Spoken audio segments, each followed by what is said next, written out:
Boss is back కొత్తగా ఉంది physique. పూర్తి వివరాలకు చదవండి రేపటి సాక్షి హైదరాబాద్ ఎడిషన్. మనం ఫలితాలు చూద్దాం. ప్రస్తుతం ఉన్నటువంటి ట్రెండ్స్ ఏ రకంగా ఉంది, ఏ పార్టీలు ఎన్ని స్థానాల్లో లీడ్లో కంటిన్యూ అవుతున్నాయి అన్నది ఒక్కసారి చూస్తే, మహారాష్ట్ర అసెంబ్లీకి సంబంధించి మొత్తం 288 స్థానాలు ఉన్నాయి. అందులో 275 స్థానాలకు సంబంధించినటువంటి ఫలితాలు కౌంటింగ్ సంబంధించినటువంటిది రిజల్ట్ మనం స్క్రీన్ పైన చూస్తున్నాం. మొత్తంగా బీజేపీ 100 మార్క్ దాటింది. 105 స్థానాల్లో లీడ్లో కంటిన్యూ అవుతుంది. మొత్తం కూటమిని మనం ఒకసారి చూస్తున్నాం.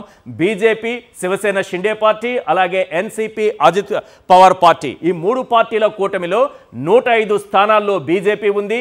శివసేన షిండే పార్టీ 50 స్థానాల్లో లీడ్లో కంటిన్యూ అవుతోంది. అలాగే ఎన్సీపీ అజిత్ పవార్ నేతృత్వంలోని ఎన్సీపీ 30 స్థానాల్లో లీడ్లో కంటిన్యూ అవుతోంది. ఓవరాల్గా చూస్తే దాదాపుగా ఇప్పటి వరకు 192 స్థానాల్లో 155 స్థానాలు ఇక్కడ మనకు దాదాపుగా కనిపిస్తోంది.